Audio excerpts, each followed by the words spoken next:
여기 너무 익숙이 들었던 말씀이죠. 심령이 가난한 자는 복이 있다. 천국이 저희 것이다. 이렇게 막연히 듣고 지나갔죠. 구약 성경에서 시편 1편은 구약 성경의 제목처럼 복이 있는 사람은 이렇게 가죠. 근데 악인과 죄인을 떠나서 끝에 오만한 자의 자리에 앉지 아니하고 이렇게 들어요. 맞죠? 설 곳을 안다는 거죠. 분별한다는 거예요. 이게 오만한 자리인지 이게 겸손한 자리인지 이게 복팔지 아닌지를 충분히 분별해서 분리한다는, 그것이 복이 있는 사람의 길이라는 거예요. 그래서 그는 죄인의 길에 서지 않는 거예요. 악인의 길을 따르지 않는 거예요. 분별했기 때문에. 그리고 여호와의 말씀을 즐거워하여 그 말씀을 주야로 묵상한다는 거예요. 그랬더니 그는 시냇가 심은 나무가 시절들과 과실을 맺는 것처럼 항상 하나님의 은혜가 형통하게 그에게 임하게 되는 길을 걷더라는 거예요. 악인은 그렇지 않더라는 거죠. 바람에 나는 겨 같다. 오늘 한 해 정산하시면서 우리 가족들이 이 예수님이 주신 구약의 복이 있는 사람의 모습이 그대로 담겨온 다음에 신약에는 심령이 가난한 사람이 복이 있다 합니다. 왜 그럴까요?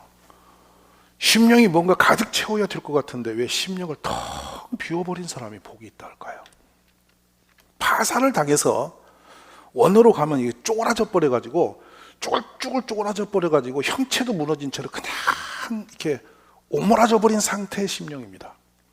왜 그랬냐면 세상 그 모든 것을 버리고 다 내려놓고 하나님 한 분을 향해서 너무 하나님을 그리워하다가 오그라져 버린 마음, 이게 심령의 가난한 자의 형상적 언어입니다. 오늘 이 많은 사람들이 이 불평, 불만, 원망, 분노, 짜증, 못마땅함으로 가득합니다. 우리들이 스스로 마음을 하염없이 높여놔버린 거예요.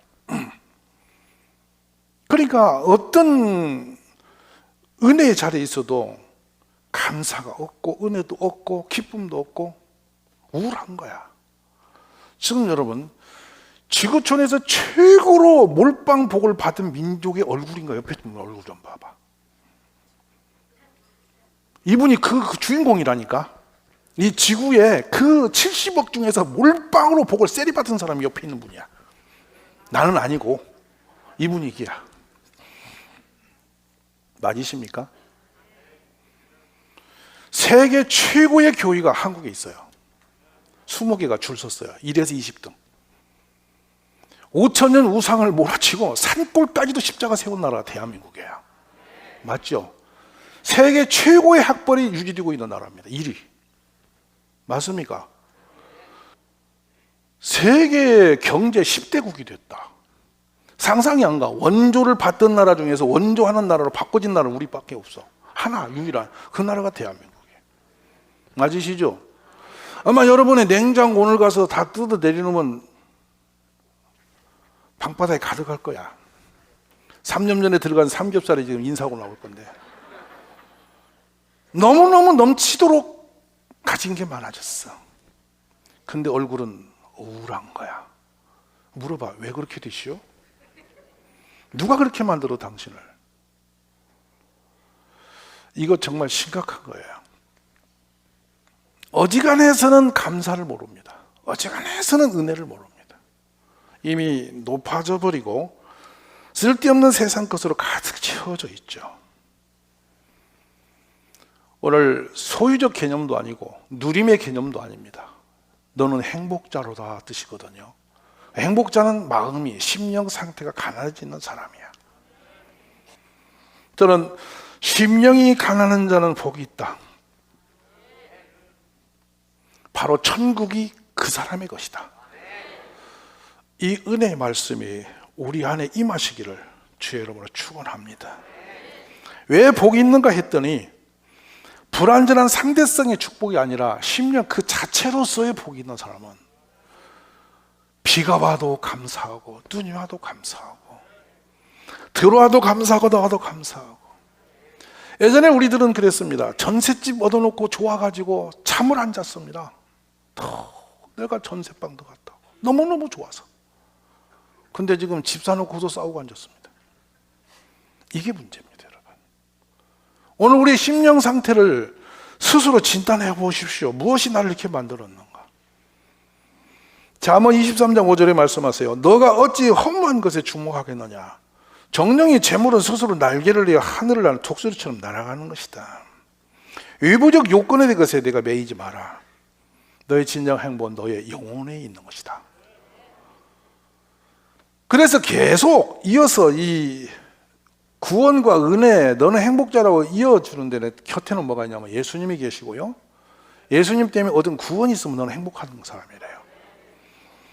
바울 사도가요, 결정적인 상황으로 쭉 보면 고린도 후서에 가면 바울 사도의 자신 인생 기록을 다 깝니다. 너무도 교인들이, 자신이 개척에 세웠던 교인들이 너무도 몰상식하니 바울 사도를 폄하하고 욕하고 막 공격하고 핍박하고, 심지어는 뭐 하나님이 종이냐 아니냐, 뭐 성적 불구자 아니냐, 뭐 저게 뭐냐, 이런 식으로 막 인격적 모욕을 막 퍼부었습니다. 그러면 바울이 내가 교인 때문에, 예수 믿는 것 때문에 나는 영 열받아 시험 들겠다 이렇게 해야 되는데 그러질 않아요. 그 자체로서의 모든 것을 그냥 감사로 바꿔버립니다. 심령이 가난한 사람이죠. 아마 구약에 가셔서 한 세대의 대비적 인물을 보면요, 여러 종류 볼 수 있는데 가장 극적인 대비 인물이 사울 임금과 다윗이에요. 사울 임금은 왕입니다. 잘생겼습니다. 국민의 지지율이 지금 말하면 100%입니다. 인격적입니다. 민심을 뚫어보는 왕이었습니다. 다 가졌습니다. 전투 잘했습니다. 경제 잘했습니다. 그런데 이 사람 속에 심령이 꼬였습니다. 시샘이. 목동 청년 다윗을 볼 때 마음이 불편한 거예요. 저놈아가 앞으로 점점 인기를 끌다가 나라를 먹어버리지, 이 생각이 들어온 거죠. 그때부터 죽이를 생각을 하죠. 10수년 동안 그 열불나는 감정 하나 끌고 돌아다니다가 상대도 안 되는 다윗은 점점 강해지고 자기는 점점 약해지다가 멸망해버립니다. 사울이 인격이 잘못된 게 아니고 환경이 잘못된 게 아니라 그 심령 자체가 뒤틀려버리니 망해버린 거예요. 결국엔 누구 손도 아니고 자기 손으로 배지르고 죽습니다. 이게 사울의 끝입니다. 그런데 놀라운 것은 다윗은 그럴수록 하나님을 가까이 찾습니다. 맞습니까? 그래서 다윗이 고백합니다. 목마른 사슴이 시냇물을 찾아 갈급해한같이 내가 여호와 하나님을 갈급하다고. 주는 나의 안고 서는 걸 보실 거라고, 나의 슬픔을 아실 거라고, 이 억울함을 아실 거라 하면서 하나님을 계속 목말랍니다. 심령이 가난한 사람이죠. 그래 하나님은 다윗을, 모든 나라를 그대로 옮겨 다윗에게 주셨습니다. 저는 우리 가족들 모두가 이런 심령이 가난한 축복의 주인공들을 되시기를 주여 축원합니다. 이거는 스스로 정리를 해야 돼요. 펌핑하듯이 펌핑해 내버려야 됩니다. 무엇이든 다 내버리고 은혜와 감사를 붙드는 지혜로 믿기를 바랍니다. 바울 사도가 이렇게 말합니다. 오직 모든 일에 하나님의 일꾼으로 자천하여 많이, 자, 하나님 일꾼이 있으니까 내가 폼나고 멋있고 막 하나님 앞에서 내가 막 목회자가 됐더니 막 인정을 받고 막 파워가 있죠. 권세가 있죠. 왜냐하면 손수건만 던져도 병이 나았으니까. 뭐 그 악한 그 뱀 독사가 물어도 털어버리면 약이 없으니, 뭐 독이 없으니 막 능력을 받았으니까. 죽어버린 두기고도 꺼내고 기도해서 살아버리는 거니까. 아멘이십니까? 그 정도면 내가 막 스타가 됐다고 막 해피해야 되는데 그러지 않고, 첫 번째가 많이 견디는 것과 환난과 궁핍과 고난과 매맞음과 갇힘과 난동과 수고로움과 자지 못함과 먹지 못한 가운데서도 참 가슴 아픈 일입니다. 이 중에 하나만 걸려도 인생이 꼬여버리는 거죠. 잠도 못 자고 사람들에게 핍박을 받고 매를 맞고 욕을 먹고 이렇게 짓밟혀버리고, 어느 하나도 뭐 견딜 수 있는 게 하나도 없습니다. 여기 보면 갔다가 그냥 감옥에 갇혀버리고 매를 얻어맞고 모욕을 당하고 이랬어요. 근데 뭐라고 하냐면, 나는 무명한 자 같으나 유명한 자요. 죽은 자 같으나 보라 우리가 살아있고, 징계를 받은 자 같으나 죽임을 당하지 아니하고, 근심하는 자 같으나 항상 기뻐하고, 가난한 자 같으나 많은 사람을 부욕해 하고, 아무것도 없는 자 같으나 모든 것을 가진 자로다. 놀랍죠? 이게 신앙이 사는 축복의 사람이 느끼는 감동입니다. 어떤 형편이 나를 억울하게 만들고 짓눌려도 상관없다. 나는 예수님만 있으면 된다. 이게 심령이 가난한 상태, 그 복이 있는 사람입니다. 오늘 여러분이 이 자리까지 갈 수 있기를 주의 이름으로 축원합니다. 그래서 이 한 가지 대비되는 교육 하나 나옵니다. 옛날부터 여러분 입는 거 잘하면 돈 버는 거예요. 무슨 말 아시죠? 아까 우리 애가 패션 디자인 한다고 하잖아요. 그거 잘하면 돈 버는 거예요. 근데 거기에서 뭐가 되냐면 염료 공장이 발달하는 거야. 근데 염료 공장이 지금처럼 정화조가 없으니까 옷에 물감을 들이고 그 강으로 물을 흘려보내니까 염료 화학재료 같은 그 물질이 강을 타고 흘러가니까 거기서 목욕을 하는 거야. 피부병이 생겼어. 눈에 병이 생겨. 눈병이 생겨. 그러다 보니까 의학이 발달해서 제약회사가 생겨서 병 주고 약 주는 나라가 됐지. 그게 라오디아 교회예요.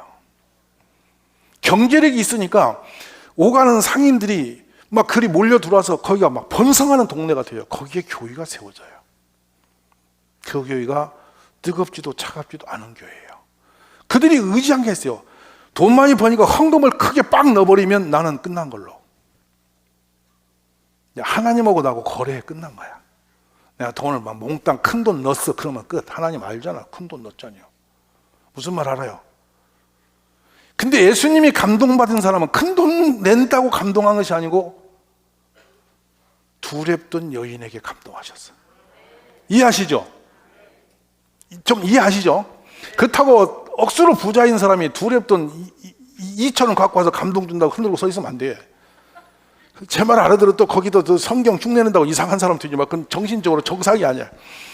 그 여인의 모든 마음과 믿음을 담았으니 감동이 되신 거라. 라오디아 교회가 그래서 뜨겁든 차갑든 하라고 책망을 받았더니 거기 있어요. 그런데 가보니 그들은 아담의 신상 구퉁이에서 작은 예배당을 짓고 죽도록 예수를 섬겼던 교회예요. 훌륭한 교인들이었어요. 그럼에도 그들이 심령 자체가 물질로 채워져 있어서 하나님께, 예수님께 책망을 받고, 나는 부자라 부야에 부족함이 없다고 말씀하시지만 영혼으로는 너희가 이미 공고한 자다, 파산당한 자다.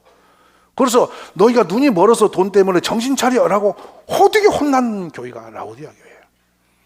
지금 우리가 눈이 멀어서 볼 걸 못 보고 헛된 거 품고 헤매고 있는 거 아니겠습니까?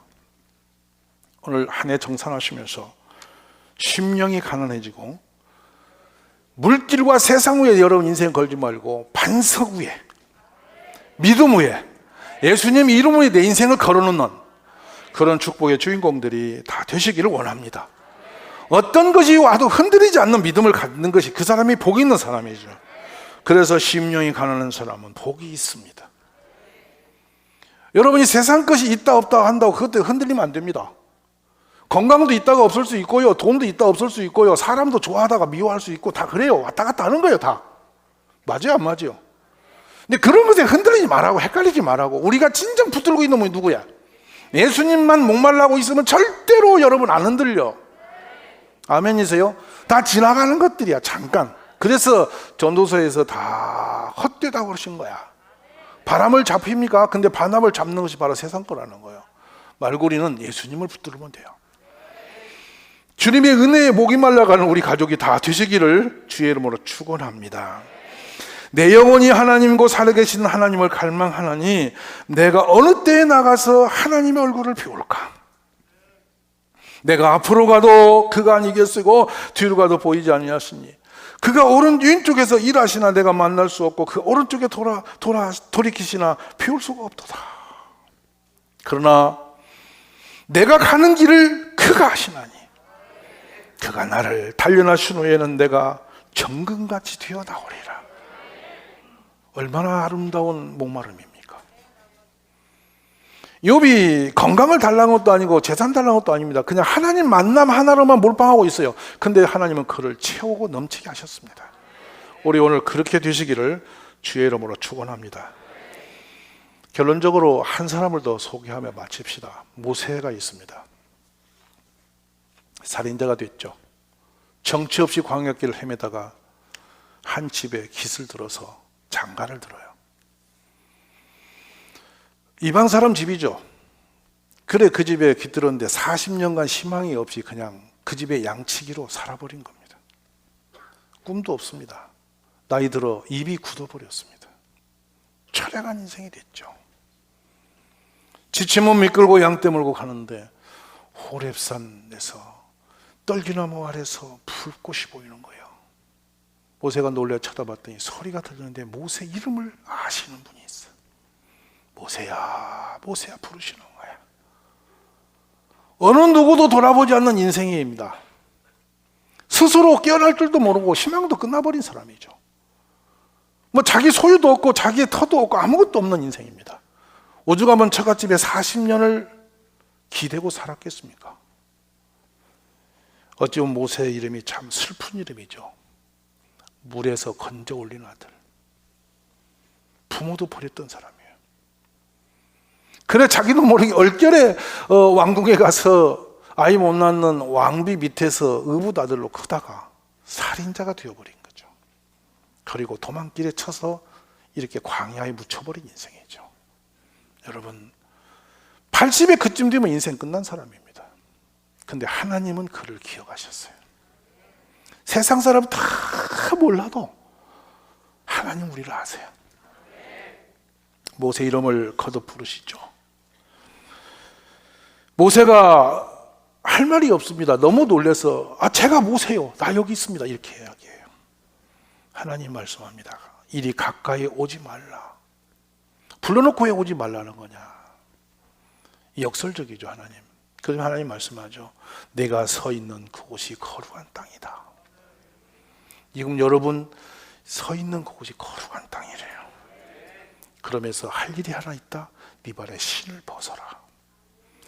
이게 뭔지 아세요? 신은 내 인생을 담고 다니는 것입니다. 여러분 신발이 여러분의 인생을 다 올려놓은 곳이라고. 그냥 나이키입니까? 뭐 그냥 허잡잖은 신발 하나 여러분이 거기다 인생 그냥 다닌 것 같죠? 신은 그분의 신분이에요. 인생이 그 위에 얽혀져 있는 거죠. 그래서 신발이 내 가는 길을 같이 가고 있어요. 그걸 주님이 함축합니다. 내 발에 신고 있는 그 신발 벗으라는 것은 이제 너의 가는 길이 바뀐다. 아멘입니까? 아무도 바꿔줄 사람 없고 자신도 바꿔줄 생각도 못하고 그냥 살아버린 인생이에요. 근데 주님이 찾아오시고 부르시고 바꾸신다는 거죠. 그러면서 하나님이 자신을 소개하세요. 무지한 모세의 영혼을 향해서 나는 너의 조상의 하나님이다. 깜짝 놀라죠? 아브라함의 하나님이요 이삭의 하나님이요 야곱의 하나님이니라. 모세가 하나님 뵙기를 두려워합니다. 얼굴을 가립니다. 아이고 하나님 이 웬일이십니까? 그러자 하나님 말씀하죠. 이리로 가까이 오지 마라. 네가 서 있는 곳은 거룩한 땅이다. 얼마나 놀라운지 모르죠. 오늘 사랑하신 여러분, 우리는 내가 서 있는 위치를 모릅니다. 그냥 하루하루 사는 거니까 이게 아주 하찮고 힘들고 어려운 곳인지 아시죠 여러분은? 그렇게 느낄 수밖에 없죠. 힘드니까. 근데 하나님은 내가 서 있는 그곳이 거룩한 땅이래. 축복의 땅이래. 하나님의 역사가 있는 곳이라는 거예요. 오늘 그 기쁨의 축복의 부르심을 깨달으시기 바랍니다. 그러면서 너무도 놀라운 말씀합니다. 내가 하나님이라 모세가 하나님 뵙기를 두려워할 때 말씀합니다.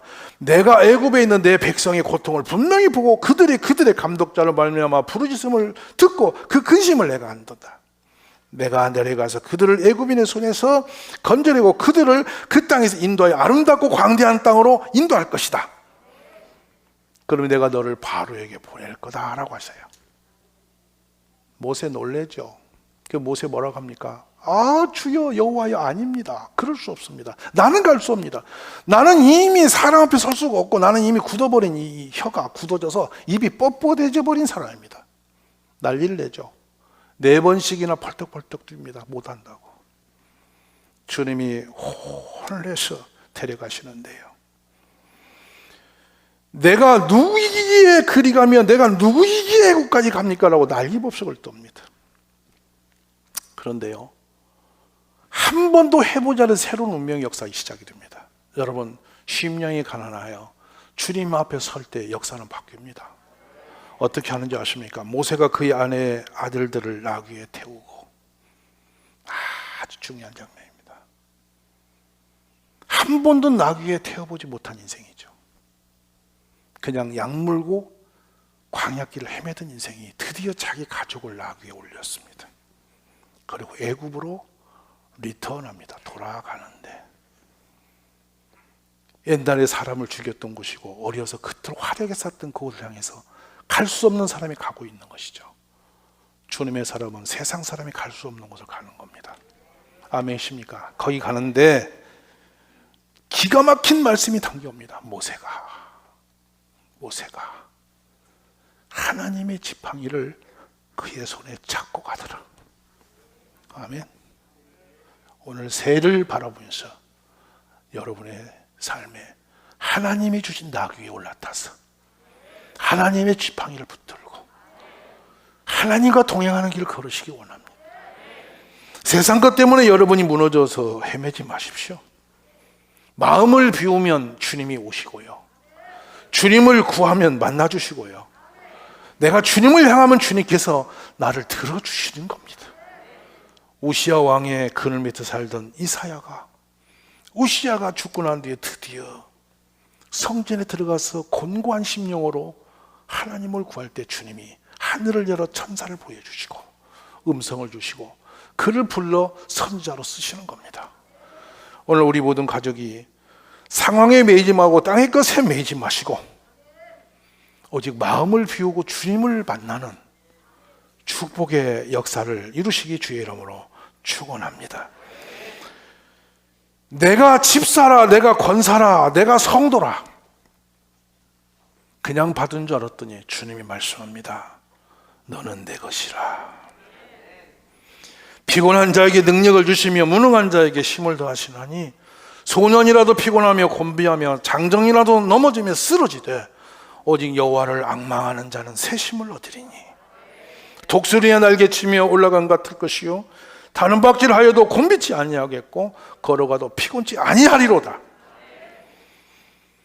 나의 종 너 이스라엘아, 내가 택한 야곱아, 나의 벗 아브라함의 자손아, 내가 땅끝으로부터 너를 붙들며 땅 모퉁이로부터 너를 부르고 내게 이르기를 너는 나의 종이라. 내가 너를 택하여 싫어하여 버리지 아니하였노라 아니하였다 하였노라. 아멘이십니까? 너는 두려워 말라. 내가 너를 구속하였고 내가 너를 지명하여 불렀나니 너는 내 것이다. 네가 물 가운데로 지날 때 내가 너와 함께 할 것이라. 강을 건널 때 물이 너를 침몰하지 못할 것이며 내가 타지도 아니 불 가운데 가도 타지 아닐 것이니 불꽃이 너를 사르지도 못하리라. 사람이 무엇이간데 주께서 그를 생각하시며 인자가 무엇이간데 주께서 그를 돌보시나이까. 오늘 이 은혜의 말씀들이 바로 여러분을 향하신 하나님의 음성입니다. 새해는 정말 멋있는 승리자의 길에 서시고 범사를 감사하며 나가기를 원하고 하나님 손 꼭 붙들고 하나님의 지팡이 들고 여러분이 멋진 믿음의 여정을 달려가시기를 주의 이름으로 축원합니다.